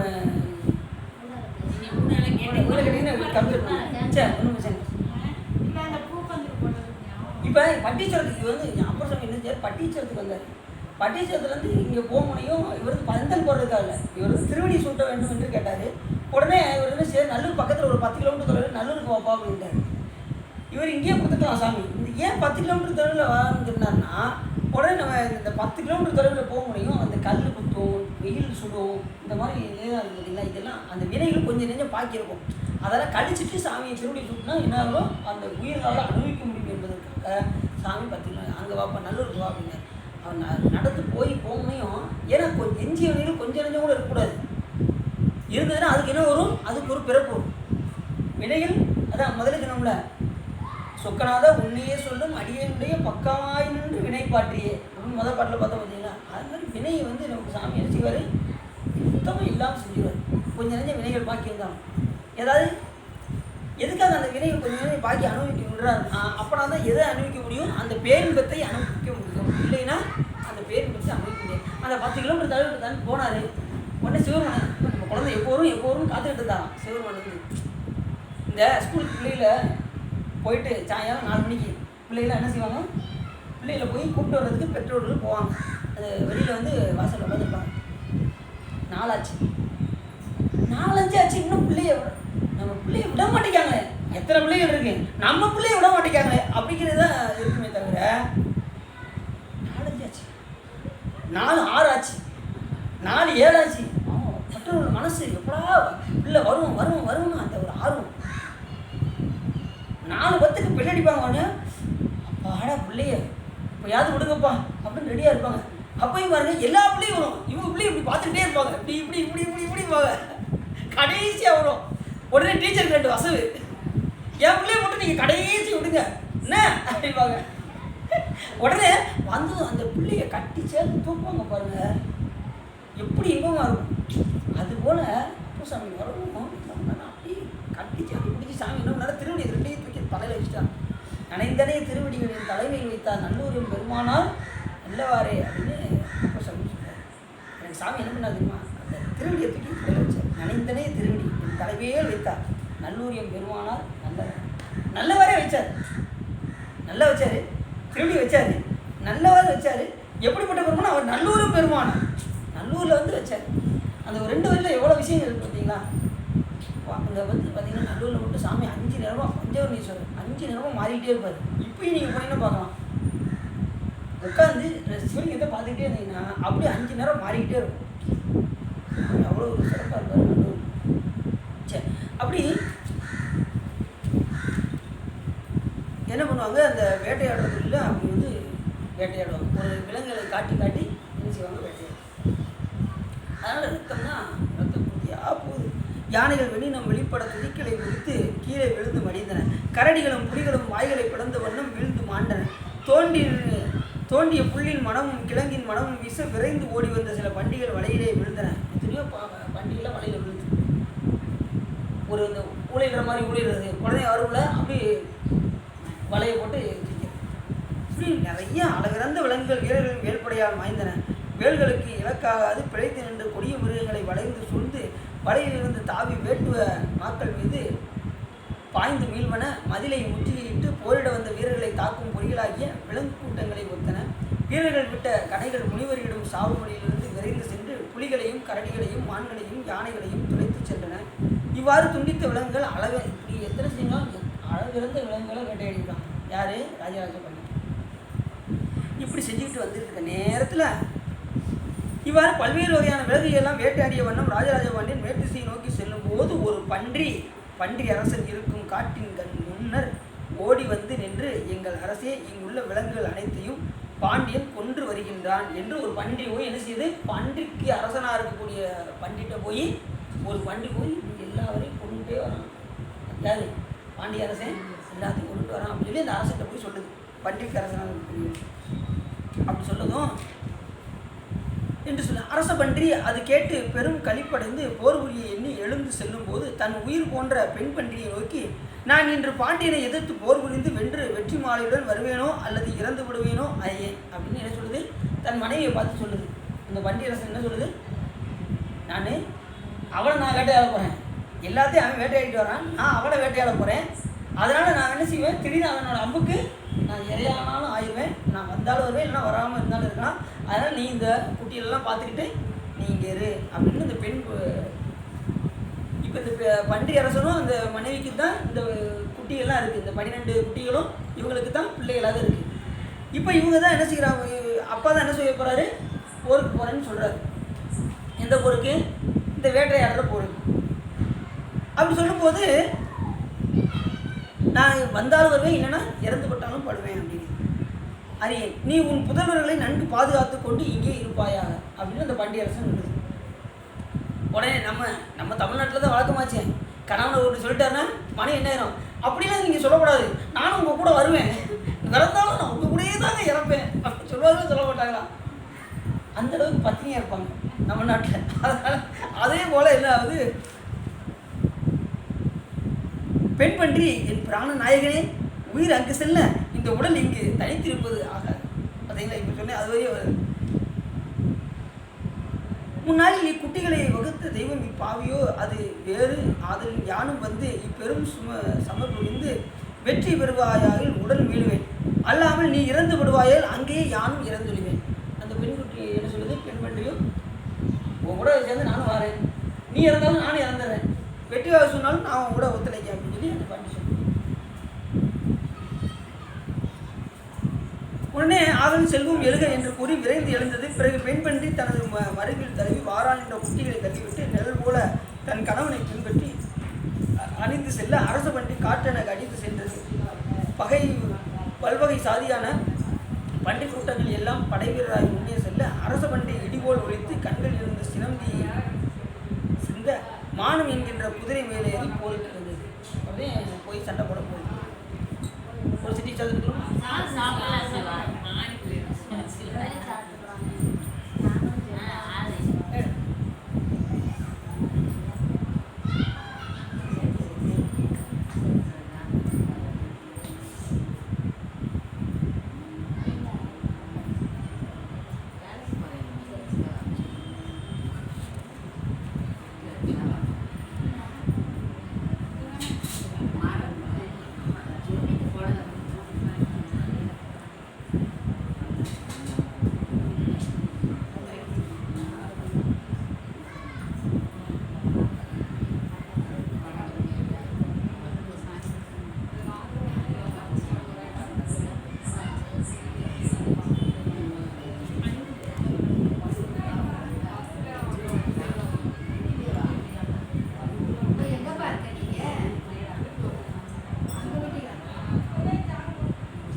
முன்னணியாக நடக்கின்ற பன்றியாகிய வலிமைமிக்க படை எதிரே வருகின்ற பாண்டியர்களுடைய வீரர்கள் மீது சீறி செல்ல அவ்வீரர்கள் பின்னே ஒதுங்கி நின்று கடைகளை மலைபோல் சொரித்தன. ரத்தமாக வெள்ளம் பெருகிற்று. பண்டிகையின் உடல்கள் கீழே விழுந்தன, குடல்கள் சரிந்தன, எறும்புகள் பொழிந்தன, மூளைகள் சிதறின, பருந்துகளும் காகங்களும் பறந்தன. பண்டிகள் இங்கனம் உடல் வேறு உயிர் வேறாக பிரிந்தன. பண்டி வீரர்கள் உடல் வதை. இப்போ இந்த பண்டிகை கூட இது நிறைய குட்டிகள்லாம் போச்சு பாருங்க, அது புறமே எல்லாம் அவங்க அம்பு எழுதி எல்லாத்தையும் கொண்டுட்டாங்க. ரத்தம் ரொம்ப பெருக ஆரம்பிச்சிச்சு. மார்புகளில் தன் கொம்பினை அழுத்தி கொன்றனர், சிலர் உடலை கிழித்தனர். பாண்டிய மன்னன் படை வீரர்கள் சிலர் கால் உடனே பண்ணி நினைச்சிச்சு, அது நிறையா முட்டி மோது பாருங்க. அதில் பாண்டியனோட படை வீரர்கள் என்ன ஆகிட்டாங்க, அவங்களுக்கு சிலர் கால் முறிந்தனர், சிலர் தலை உடைந்தனர், சிலர் தோல் சிதைந்தனர், சிலர் தொடை நொறுங்கினர், சிலர் வாழ்படை அற்றனர், சிலர் விதித்த வாழ்நாளை போக்கினர். விதித்த வாழ்நாளை போக்கினர் என்ன அர்த்தம்? ஏற்கனவே 60 வயசு எழுதிருவோம், இவங்க படை வீரர்கள் 25 வயசில் வராங்கன்னு வச்சுக்கோங்க. அப்போ எஞ்சிய வயசு சீக்கிரத்துலேயும் பிடிச்சிருக்கு. அவங்க வாழ்நாளை போக்கினார். இப்படி சண்டை நடந்துகிட்டே இருக்குது. பண்டிகர்கள் பல பேர் எழுதிட்டாங்க, பல பேர் உயிர் இழந்தாங்க. அப்பொழுது பண்டியரசை அதன் பக்கத்தில் நின்ற பெண் பன்றி பார்த்து, அரசரை பார்த்து என்ன சொல்லிச்சு அந்த பெண் பன்றி, நாம் ஏழு சேனைகளெல்லாம் இறந்தன, இனி நாம் செய்ய கடவுது என்ன? நாமும் இங்கே வீணாக உயிர் விட வேண்டுவதில்லை, உயிர் தப்பி போவதே நமக்கு செயலாகும் என்று யார்கிட்ட சொல்லுது? அந்த பண்டியரசன்கிட்ட பெண் பன்றி சொல்லுது.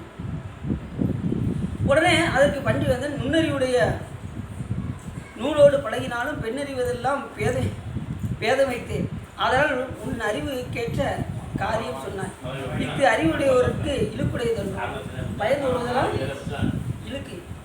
பெண்ணறிவெல்லாம் பேதமை உடையது. நீ வந்து அவசரப்பட்டு நீ என்ன செய்கிற, நீ போயிடலாம் சொல்கிற, அப்படின்லாம் சொல்லக்கூடாது. எதனாலும் தைரியமாக எதிர்த்து போராடணும் அப்படின்னு சொல்லி அந்த பண்டியரசு சொல்லுது. யார்கிட்ட? அந்த பெண் பண்டிகிட்ட சொல்லுது. அப்படி சொன்னதும் 2 சிங்கங்கள் நிற்கின்ற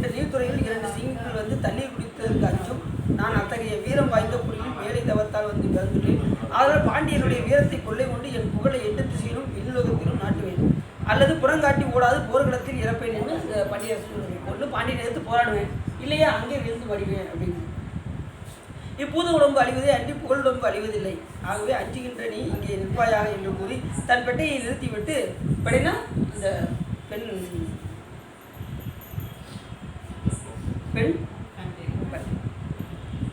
அப்போது பாண்டியனே, என் காட்டில் வாழ்ந்த பண்டி கூட்டங்கள் முழுவதையும் கொண்டு விட்டோம் என்று மகிழ்ந்து இனி ஓடாதே நில் என்று ஆரவரித்து வெகுண்டு நிலத்தை கீறி பாதாளத்தை காட்டி துகள் விண்ணினை மறைக்க எழுப்பி நிமிர்ந்து சென்றது. பண்டியரசன் வருகையை பாண்டியன் கண்டு அதன் வீரத்தை புகழ்ந்து பாராட்டி வில்லை வளைத்து கணைகளை சொரிந்தான். உடனே என்ன பண்ணிட்டான், அதை எடுத்து நேருக்கு நேரம் போரிடுது. பண்டியரசு பாண்டியன் விட்ட அந்த கணைகளில் சிலவற்றை பிடுங்கி பசிய புல்லை போல வாயாலே கடித்தது, சிலவற்றை கால்களால் தேய்த்து முறித்தது, சிலவற்றை காலினால் முறித்தது. அதனை கண்ட ராஜராஜபாண்டியன் மானம் புறாது தன் யானையின் கையில் ஒரு புலக்கையை கொடுத்து ஏறி செலுத்தினான். அப்போது பண்டியரசு பொருட்கள் ஆற்றாது இடிபோல் ஆரவாரித்து எழுந்து யானையை கொள்வேன் என்று சிறந்து பாய்ந்து. எப்பயுமே பார்த்தீங்கன்னா பண்டிகைக்கு பயங்கர வீரம், நீங்கள் சாதாரண நினச்சிடக்கூடாது. இப்போ ஒரு மற்ற விலங்குக்கு இது கொஞ்சம் பன்றி தான் ஜெயிக்கும், கேள்விப்பட்டிருக்கீங்களா? பன்றி பார்க்க சாதாரண நினச்சிக்கிட்டு இருக்கீங்களா? அதுக்கு பல்லு உள்ளே எப்படி வச்சுருப்பாரு பார்த்துருக்கீங்களா? சாமி அந்தளவுக்கு வச்சுருப்பாரு. இவ்வளோ விலங்குலாம் கடிச்சு கொதறிடும் பன்றி. ஆனால் அதை என்ன செய்கிறாங்க, அதை எப்படியோ பிடிச்சி அதை அறுத்து சாப்பிட்றாங்க, இந்த மாதிரிலாம் பண்ணுறாங்க. பன்றிக்கு வீரம் ஜாஸ்தி. சிங்கத்தையும் ஒரு வழி பண்ணிடுவோம், வந்து பாருங்க பன்றி அந்தளவுக்கு திறமுடையது பன்றி குட்டி. பண்டியரசன் தலையிலே அடித்தான். உடனே என்னன்னா, உடனே கொம்பினால் குத்தி அதனை கொன்றது. எதை கொன்றது? குதிரையை விட்டால் குதிரையை கொம்பளை முட்டி செஞ்சிச்சு, குத்தி கொண்டுருச்சு. கொண்டதும் இப்போ இவனுக்கு யார் கோபம் வந்துருச்சு, பண்டியரசன் தலையிலே ஓங்கி அடித்தான். தண்டத்தால் பாண்டியரசனுக்குன்னா தண்டத்தால் ஓங்கி ஒரு அடி அடிச்சான். அடித்ததும் ரத்த வெள்ளம் பெருக உயிரை விடுத்து. பண்டியரசு என்ன ஆயிடுச்சு, உடனே பண்டியரசு ரத்த வெள்ளம் பெருக உயிரை விடுத்து விமானம் மீது ஏறி விண்ணுலகை அடைந்தது. அப்போது அது மன்மதனை போன்று விளங்கி தேவர்கள் வியந்து பொழிந்த பூமாலையாக மலையில் நினைந்து தேவயசியாக அமுதனை இரு செவியிலும் பருகி மகிழ்ந்து வீர சொர்க்கத்தில் உள்ள தேவ அமுதனை கொண்டு அற மகளிரை தழுவியது. உடனே எங்கே போயிடுச்சு, சொர்க்கத்துக்கே போயிடுச்சு. எது இந்த பண்டிகை யார் சொல்லியிருக்காருன்னா அடித்ததுமே எங்கே போயிடுச்சு, சொர்க்கத்துக்கு போயிடுச்சான். அந்தளவுக்கு அது வந்து என்ன பண்ணியிருக்கு, புண்ணியம் செஞ்சிருக்கு. அடுத்த எதுக்காகன்னு அடுத்த ரெண்டாவது சொல்லுவாங்க பாருங்க. பின்பு துணையாக நின்ற பெண் பன்றி, என் துணைவன் இறப்ப நான் உயிரினும் வாழ்வது கற்பு நெறியாகுமோ என்று நான் போர் செய்யும் வெல்வேனாயினும் என் துணைவனோடு விண்ணுலகை அடைவேன் என்று நினைந்து பாண்டியனை எதிர்த்தது. பெட்டை எதிர்த்து போயிட்டுக் கொள்வது அரசருக்கு அறமன்று என்று கருதிய பாண்டியனுடைய வேட வீரர்கள் தலைவராகிய சரிச்சரன் என்பவன் அப்பெண் பன்றியை எதிர்த்து நெடுநேரம் போர் புரிந்தான். மறுபடியும் என்ன செஞ்சான், அவனும் பன்றியோட தலையில் அடித்து ஓங்கி அடித்தான். அந்த பெண் பன்றியும் இறந்து போயிடுச்சு. அதுவும் வீர சொர்க்கம் அடைந்ததுதான். பெண் பன்றி இறந்து வீர சொர்க்கம் அடைந்தது. ராஜராஜ பாண்டியனும் மதுரை வந்து அதுக்கப்புறம் அந்த முடிஞ்சதும் அந்த பெண் பன்றியை கொண்டுட்டு எங்கே வந்துட்டாங்க, இவர் அரண்மனைக்கு வந்துட்டார்.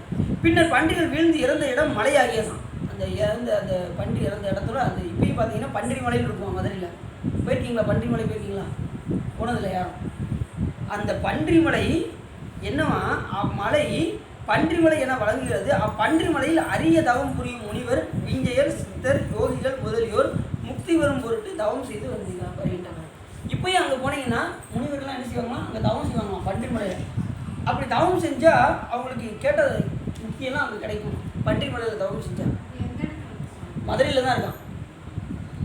மதுரையில் பன்றிமலைன்னு கேட்டால் நமக்கு தெரியும். நம்ம போனது கிடையாது, போய் நம்ம பார்க்கணும். பன்றிமலை, யானைமலை, நாகமலை அப்படின்னு 8 வகையான மலைகள் இருக்குது, சுற்றி இருக்குது மதுரையை சுற்றி. அதில் இந்த பன்றிகள் இறந்த அந்த இடத்துக்கு பேர் பன்றிமலைன்னு பேரா. அங்கே முனிவர்கள் எல்லாருமே என்ன செய்வாங்கன்னா தவம் செய்து என்ன செய்வாங்கன்னா மோட்சத்தை அடைவார்கள். அப்படிப்பட்ட ஒரு மலை பன்றிமலை. இவ்வாறு கூறியதில் இப்போ இந்த கதையில் யார் சொல்கிறா, அகத்திய மாமுனிவர் அந்த முனிவர்களுக்கெல்லாம் இந்த திருவிழாவுக்கு வந்து சொல்லிட்டு இருக்காரு.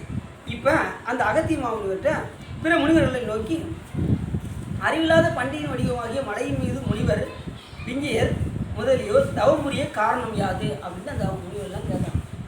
கேள்வி, அதாவது புராணத்தை கேட்டுகிட்டே இவங்களுக்கு ஒரு சந்தேகம் வந்துச்சு. எதுக்காக அங்கே போய் இவங்க தவம் செய்கிறாங்க அந்த பன்றி மலையில் அப்படின்னு உங்களுக்கு ஒரு சந்தேகம் வந்துச்சு. உடனே அவர் சொன்னார், அதற்கு அகத்திய மாமுனிவர் மன்மதனை போல பேரளவு கொண்டு விளங்கிய ரங்க வித்யாதரன் என்னும் ஒரு இயக்கன் இருந்தான். இயக்கன்னா இயக்கர்கள் இந்த தேவலோகத்தில் உள்ளவங்க அவங்க வந்து யாருன்னா நான் ஏற்கனவே ஒன்று சொன்னேன். தேவர்களில் பல வகை ஜாதி உண்டு. இயக்கர்கள், கிண்ணறர்கள், கந்தர்வர்கள் அப்படின்னு நிறைய ஜாதிகள்லாம் இருக்குங்க. அதில் வந்து இயக்கர்களில் இங்கே அவன் பேர் என்ன வரான், ரங்க வித்யாதரன் என்னும் ஒரு இயக்கன் புலத்திய முனிவரின் தவத்திற்கு இடையூறு உண்டாகும்படி இசைப்பாட்டினை பாடினான் ஒரு பிறவில. ரங்க வித்யாதரன் என்பவன் என்ன செஞ்சானா, ஒரு முனிவருடைய தவத்தை கலைப்பதற்காக இசைப்பாட்டு பாடினான். பாடும்போது அப்போது புலத்தியர் சிறந்து அவரை பன்றியா மண்ணும் சபித்தாராம். அந்த முனிவர் என்ன பண்ணிட்டாரு, அந்த ரங்க வித்யாதரனை நீ பன்றியாக இருக்க கடவாயின்னு சொல்லி அவருக்கு சாபம் போட்டதுனால அவரு தான் என்ன வருது இங்கே பன்றியரசனாக வந்து இங்கே இந்த காட்டில் வந்து இருக்கார். அப்படி சபித்தனால் அங்கனம் வடிவாகும் வித்யாதரன் அடியனுக்கு இச்சாவும் நீங்குவது எப்போது என்று அப்போது வேண்டினான். புலத்திய முனிவர் ராஜராஜ பாண்டியன் ஒரு காலத்தில் நின் காட்டில் வந்து பல வகை விலங்குகளை வேட்டையாடும் போது இந்த கதை இப்படி வருது. மாய்த்து உன்னையும் கொள்வான், பின்பு நீ உன் பழைய வடிவத்தை நீ பெறுவாய். இப்போ அந்த பண்டிகை என்ன ஆயிடுச்சு, அது கொண்டதுமே அந்த பழைய வடிவத்தை வந்துருச்சு. அவ்வாறே வித்யாதரன் நீ பண்டிகையாக வந்து இறந்து பின் பழைய வடிவத்தை பெற்றான். இவ்வாறு புண்ணிய உருவத்துடைய இயக்கனின் உடலாகி கடந்த தூயத்தன்மை பொருந்திய அம்மலை பெருமை மிக்கதாகும். அதனால் அம்மலையின் மேல் சிறந்த முனிவர் முதலியோர் தங்கி தவம் புரிந்தனர். சோமசுந்தர கடவுளும் அங்கே எழுந்தருளிப்பார் என்று விடை கூறி அருளினார். அந்த யார், அகத்திய மாமுனிவர் சொன்னார். சிவபெருமான் எப்பயுமே அங்கே எப்படி இருப்பாராம், நித்தமும் அருள்பாலித்து கொண்டே இருப்பாராம் அந்த பன்றிமலையில். இந்த பண்டிகரசன் யார் சொன்னார், அந்த ரங்க வித்யாதரன் தான் என்ன செஞ்சிருக்கான், முற்பிறவில அந்த முனிவருடைய தவத்தை கலைத்ததினால் அவர் சாபம் போட்டதுனால மறுபடியும் அவர் பன்றியாக பிறந்து மறுபடியும் அந்த ராஜராஜ பாண்டியன் வந்து உன்னை என்ன செய்வான், மறுபிறவியில் உன்னை வந்து அவன் வந்து உன்னை கொல்லுவான். கொல்லும்போது நீ மறுபடியும் பழைய உருவத்தை நீ அடைவாய் என்று சொல்லி அவன் என்ன மறுபடியும் அந்த இயக்கர்மாரில் அந்த தேவலோகத்துக்கு போயிட்டான். யார், இந்த ரங்க வித்யாதரன் ஆகிய இந்த பன்றியரசன் மறுபடியும் எங்கள் பழைய வடிவம் பட்டு மறுபடியும் அங்கே சொற்கலோகத்துக்கே போயிட்டான். புரியுதா உங்களுக்கு கதை, புரியுதா? அந்த பன்றியரசன் ரைட். பாருங்க, இப்போ கதை கேட்கும்போது அவங்களுக்கு எப்படி சந்தேகம் வருது பாருங்க. அந்த முனிவர்களுக்கு அகத்தியமான்ட்டு கேட்கும்போது இவ்வளோ சந்தேகத்துக்கும் ஒரு உடனே பரவாயில்ல நல்லா கதை கேட்குறாங்கன்னு நல்லா தெரியுது. ஆனால் நீங்கள் யாரும் கேள்வி கேட்கவே மாட்டேங்கிறீங்களே அப்படின்னு சொல்லலை. பரவாயில்ல, நீங்கள் நல்லா தான் கேட்குறீங்க. சரி, அப்படி அந்த முனிவர் ஒன்று பதில் சொன்னார். பண்டிகரசும் பெட்டையும் பசிய காட்டின் கண் விட்டு போய் இறந்த பின்னர் பன்றிக்குட்டிகள் 12 திகைத்து தாய் தந்தையை தேடி ஓடின. இப்போ 2 பன்றிகள் இறந்து போச்சு, தாயும் இறந்து போச்சு, தந்தையும் இறந்து போச்சு. இப்போ இந்த 12 குட்டிகளும் எப்படி இருக்கு, அனாதையாக இருக்கின்றது. அந்த முனிவர் என்ன சாப்பிட்டாரு, நீங்கள் தாய் தந்தையை பிரிந்து 12 பேரும் பன்றிக்குட்டிகளாக பிறந்து தாய் தந்தையை இழந்து வருந்துவீர்களாக சொன்னாரா. இப்போ அது இப்போ வருந்துறாங்க, தாய் தந்தையை இழந்து. உடனே இந்த 12 குட்டிகளும் தாய் தந்தையை தேடி தேடி ஓடின, காணாமையால் சுழன்றன, நிழலை தேடி அலைந்தன. அதுக்கு என்ன தெரியும், தாய் தந்தை இல்லைன்னா அந்த குழந்தை எப்படி இருக்கும் யோசிச்சு பாருங்கள். இப்போ நம்ம வீட்டில் நல்லா குழந்தை கிடந்து நம்ம வீட்டில் அம்மா அப்பா வெளியூருக்கு போயிட்டாங்க, நமக்கு எப்படி இருக்கும், இல்லையே போயிட்டு 2 நாளில் வாரண்டா அப்படின்னு சொல்லிட்டு போயிருப்பாங்க. ஒரு 2 நாள் வராதுக்கு நம்ம என்ன எப்படி இருக்கும், ஏதோ நமக்கு பெரிய எதோ இழந்த மாதிரியே இருக்கும். தாயந்தர் வீட்டில் இல்லைன்னா நம்ம எதையோ இழந்த மாதிரி இருக்கும். அப்போ 12 குழந்தைகளும் தாயந்தர் எந்த நேரம் பிரிஞ்சிருக்காங்கன்னா அந்த குழந்தைகளுக்கு எப்படி இருக்கும் யோசிச்சு பாருங்கள். அப்படியே அழுது உழந்து வெயில நிழலை தேடி ஓடுது, அப்படியே சுற்றி சுற்றி சுற்றி வருது. அதுக்கு என்ன இருக்கும் தெரியும் பாவம். உடனே காணாமையால் சுழன்றன, நிலை தேடி அலைந்தன, தாயின் முளைப்பாலை விரும்பி வாடின. எல்லாத்துக்கும் மேலே பசி. அந்த 12 குழந்தைகள் என்ன இருக்குது, பசி. நமக்கு ஒருவேளை பசி நம்மளால் தாங்க முடியல, யோசிச்சு பாருங்கள். நமக்கு நம்ம என்ன செய்கிறோம், 3 வேளையும் நிம்மதியாக சாப்பிட்றோமா, 3 வேளை சாப்பிட்றோமா. சில பேர் 4, 5 கூட ஓடிக்கிட்டு இருக்கோம். காலையில், மதியம், சாயங்காலம், அப்பப்போ ஸ்நாக்ஸு, அப்புறம் இரவு முடிஞ்சது மறுபடியும் தூங்கி ஒரு 10:30, 11 வரைக்கும் லேசாக அசருவாங்க. அப்புறம் மறுபடியும் எழுந்துச்சு கொஞ்சம் சோறு வைக்கிறீங்களா அப்படிம்பாங்க. 12 மணிக்கு ஒரு சாப்பாடு. அதுக்கப்புறம் அதுக்கப்புறம் லேசாக படுப்பாங்க, கொஞ்சம் தண்ணி கொடுக்குறீங்களா அப்படி தண்ணியை குடிச்சிட்டு ஏகப்பட்ட தடவை நம்ம காலையிலேருந்து இரவு வரைக்கும் சாப்பிட்டுட்டே தான் இருக்கோம். நம்ம ஒரு வேளை சாப்பிடலன்னு நீங்கள் யோசிச்சு பாருங்கள். அதுக்கு தான் விரதம் நம்ம ஏன் இருக்கோம் அப்படின்னா பிறருடைய பசியை உணர்வதற்காக தான் நம்ம என்ன செய்கிறோம், விரதம். அப்போ பசி வந்து எவ்வளோ முக்கியமானதுங்கிறது நம்ம பார்க்கணும். அதுவும் குழந்தைகளுக்கு பசிச்சுன்னா எப்படி அழுகும் யோசிச்சு பாருங்கள். நம்ம குழந்தைய இருந்து பார்த்தா தான் தெரியும். இப்போ நமக்கு குழந்தைய இல்லை நம்ம, அதனால் நமக்கு தெரியல.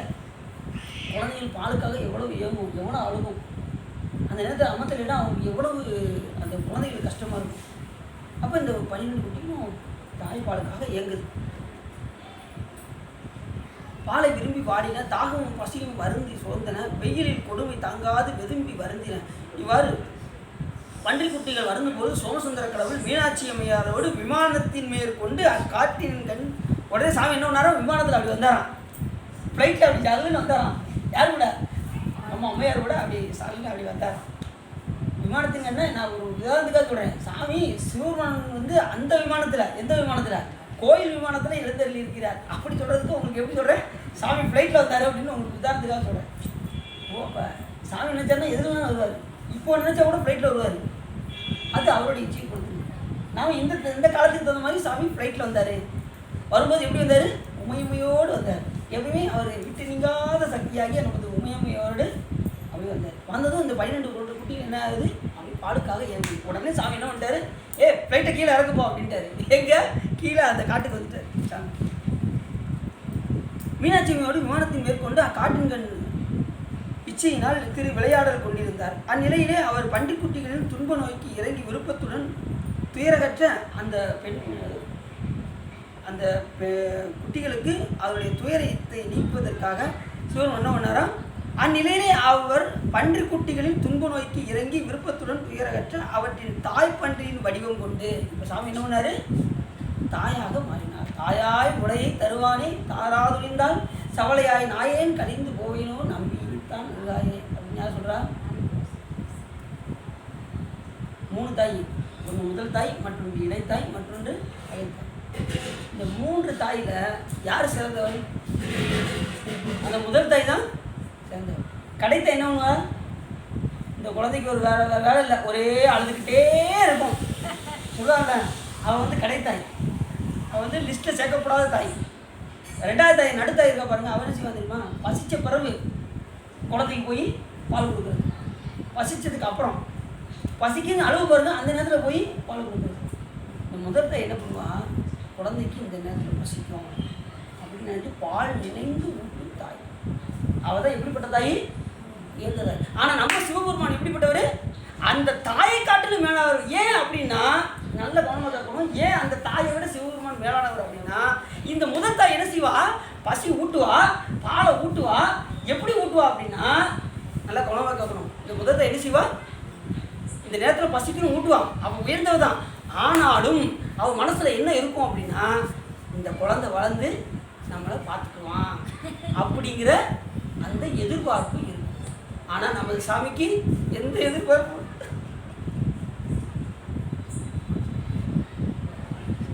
எந்த எதிர்பார்ப்புமே இல்லாத ஒரே கருணை கடல் சிவபெருமான் தான். இப்பேற்பட்ட நிலையிலையும் தாயாய் முளையை தருவானே தாராதொழிந்தால் அவர் நம்ம முளைப்பால் கொடுக்கலன்னா நாம் என்ன செய்வோம்? சபல குழந்தையா ஆயிடும். ஒரு வீட்டில் 2 குழந்தை இருக்குன்னு வச்சுக்கோங்க. நல்ல குழந்தை 2 குழந்தை இருக்கு. முதல் குழந்தை பிறந்து கொஞ்சம் வளர்ந்துருச்சுன்னு வச்சுக்கோங்க. அதுக்கு ஒரு 5-6 வயசு ஆயிடுச்சு. 2வது ஒரு குழந்தை புதுசாக பிறக்கும். இந்த குழந்தை யாரும் அதிகமாக பார்ப்பாங்க? சின்ன பிள்ளை. இந்த 2வது குழந்தைய உடனே இந்த குழந்தை பக்கத்தில் இருந்து அப்படி பார்த்துக்கிட்டே இருக்கும். பார்க்குமா? ஏம்மா உனக்கு இந்த குழந்தை தான் குழந்தையாம்மா, நான்லாம் குழந்தை இல்லையாம்மா கேட்குமா? கேட்காத. வளர்ந்ததுக்கப்புறம் என்னை நீ என்ன செய்யக்கூடாது?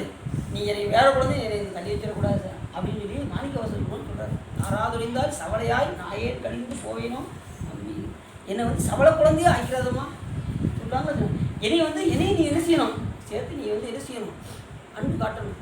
நீ புதுசாக ஒரு குழந்தை பிறந்துச்சுன்னா என்னை நீ என்ன செய்யக்கூடாது? விட்டுறக்கூடாதுன்னு கேட்பாங்க. அதே போல் மாணிக்கவாசகர் எப்படி சொல்கிறாரு? எத்தனையோ அடியார்கள் உனக்கு இருக்காங்க சாமி, ஆனால் நீ எதிர்ஞ்சிடாத, என்னை நீ விட்டுறாத.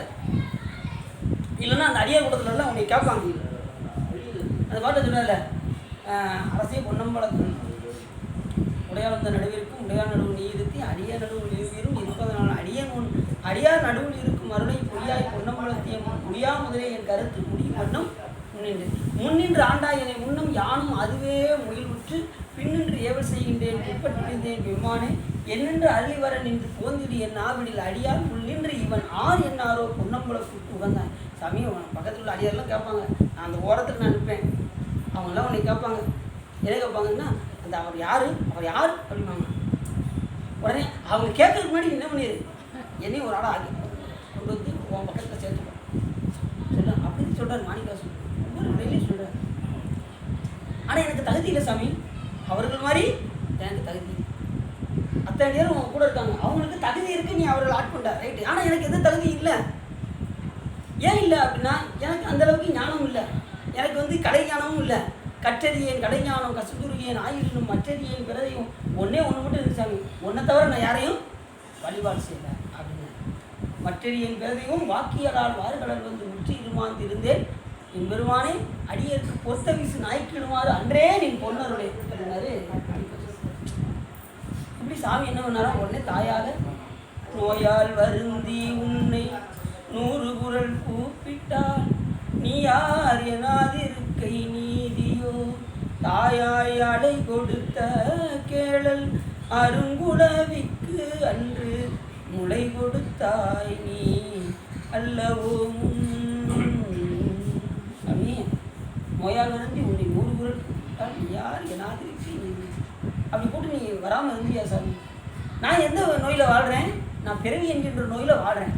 நீ என்ன செய்யணும், அந்த பள்ளிக்குட்டிக்கே நீ பால் கொடுத்த சாமி, நீ எனக்கு கொடுக்க மாட்டியா அதில் அப்படிங்க. யார் நீ என்ன சொன்ன? பன்னிக்குட்டிக்கு பால் கொடுத்த சாமி நமக்கு கொடுக்க மாட்டாராம், நமக்கு அருள் என்கின்ற பால் நமக்கு கொடுக்க மாட்டாராம். கண்டிப்பாக கொடுப்பாரு.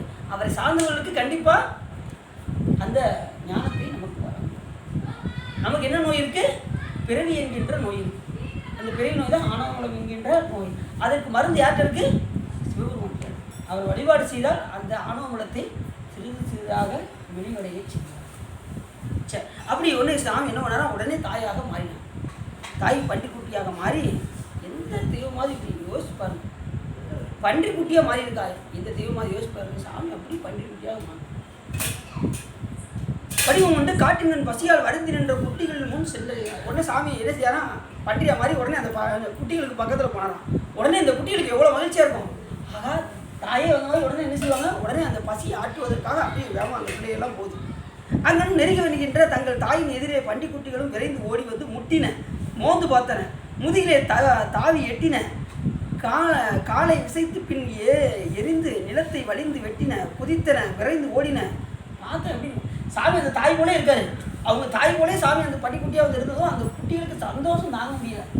அந்தளவுக்கு குதிச்சு மோந்து பார்க்குது, உச்சி மோந்து பார்க்குது, மேலே போய் குதிக்குது, மேலே ஏறிக்கிட்டு சாமி நீங்கள் என்ன வேணாலும் பண்ணுங்கய்யா அப்படின்ட்டு சாமி வாட்டு பன்றிக்குட்டியாக இருந்துட்டு அவர் வாட்டு கம்முன்னு இருக்காரு. இவ்வளோ கருணை பற்றி பாருங்கள் சாமி. இப்படி எங்கேயாவது உண்டா, நம்ம புராணத்தில் அப்படி இருப்பாரு.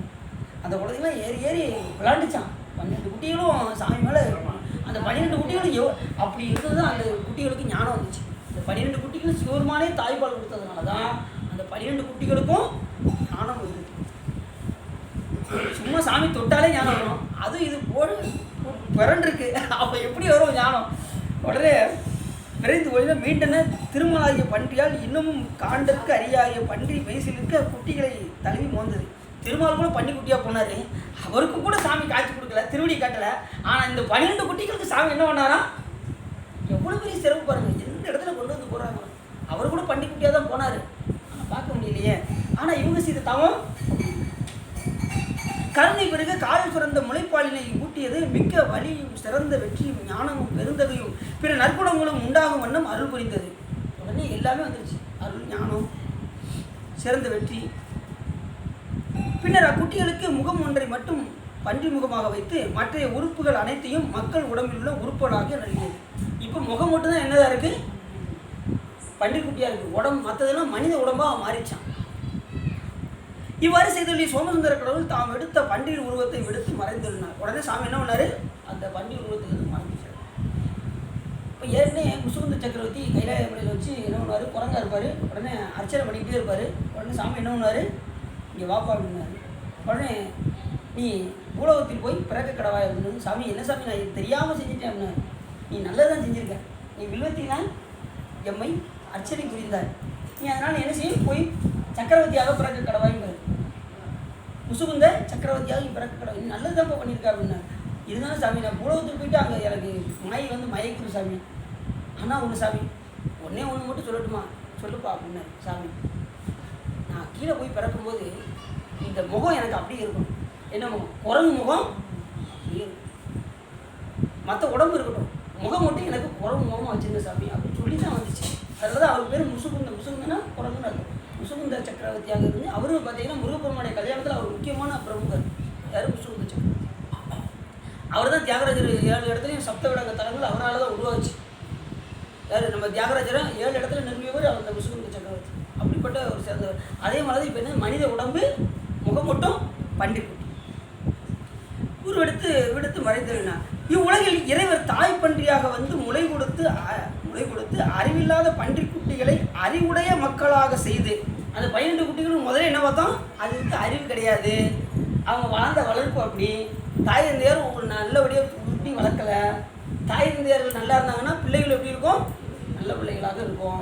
அப்படி அறிவில்லாத குழந்தைகளுக்கு சிவபெருமானுடைய அந்த முளைப்பால் பட்டதும் அவங்களுக்கு என்ன ஆயிடுச்சு? அறிவுடையவர்களாக மாறிவிட்டார்கள். செய்து மேல் வரும் பிறவியையும் தூய்மையாக்கினார். எவ்வுலகத்திலும் எவ்வுயிருக்கும் தாயும் தந்தையுமாக நின்று காப்பவர் இறைவரே அல்லாமல் வேறு யாவர் ஒருவரும் இல்லை என்று இந்த கதை. எப்படி சொல்றாரு? இம்மை இப்பவத்து அன்னையாய் இனி வரி பவமும் செம்மை செய்து அசேதனத்து சேதனம் செய்தார்.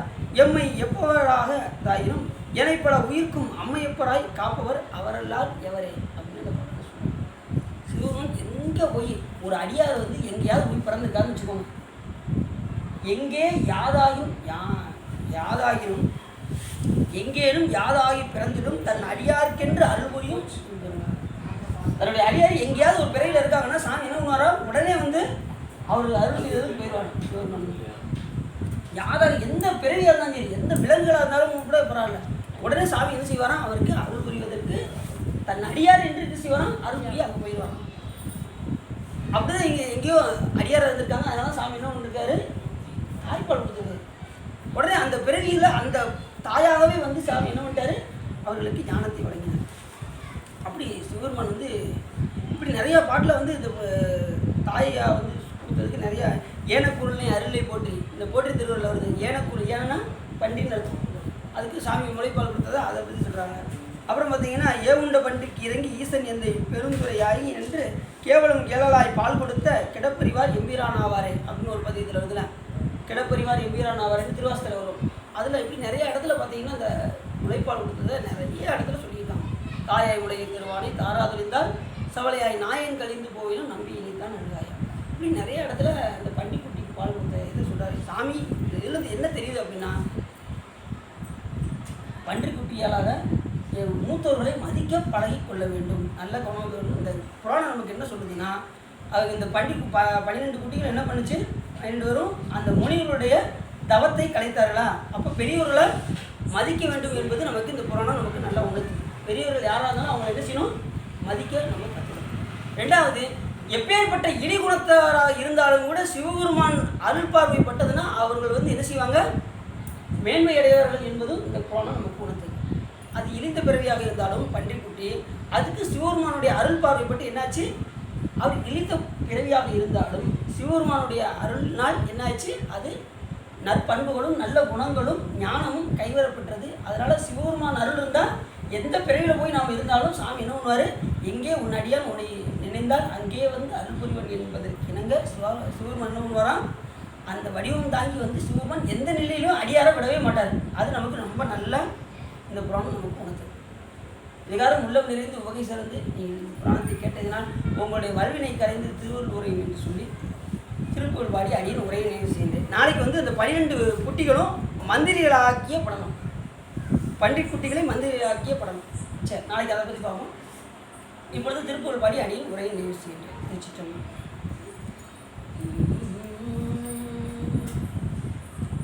பக்கரை விசித்திரமணி பொற்களனையிட்ட நடை பட்சியனும் கரூரகம் நீவ பக்குவ மலத்தோடையும் அக்குவடு பட்டொழிய பட்டுருவ விட்டருள்கை வடிவேலும் திக்கது மதிக்க வரும் குக்குடம் ரட்சை தரும் சிற்றடியும் முற்றிய வன்னீர் தோளும் செய்ப்பதியும் வைத்துயர் திருப்புகழ் விருப்பமோடு செப்பன எனக்கருள்கை மறவேனே கவரை நற்கணிகள் சர்க்கரை பருப்போடென்னை எல் பொறியவள் துவரை இளநீவன் எச்சில் வயரப்பவகை பச்சரிசி பிட்டு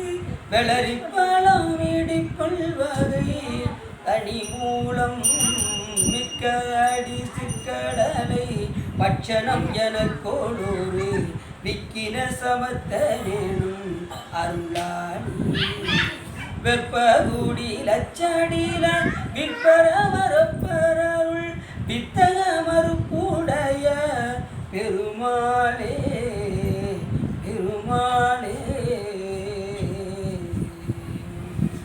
கைலாயவரம் மெய்ஞான போதனை காட்டும் என்னை பயில்வாய் மிகண்டான் சத்ததிக்கோள் மெய்ஞான பானுவாய் உயிலாரும் மொழி திருவாவூடுதிரிவாய் நமச்சிவாய் தேவன் செயலாய் மரபுடையவன் திருமரபன் நீடூடி கிடைக்கமாலும் மையம் நெடுக மாமலை மண்டுக மின் விரும்பி அன்பர் விளங்க சைவ நன்னெறிதான் தலைத்தோங்குக தெய்வன் திருநீர் சிறக்கவே வான்மையில் வளாதவிக மலிவளம் பிறக்குமன் குருமலையரசிய குறைவில்லாதீர்கள் வாழ்க நான் வரை அங்கள் உங்க நற்றவும் வேள்வி வாழ்க மேன்மைகள் சைவ நீதி விளங்குக உலகம் எல்லாம் அரகணம் பார்வதி பதையே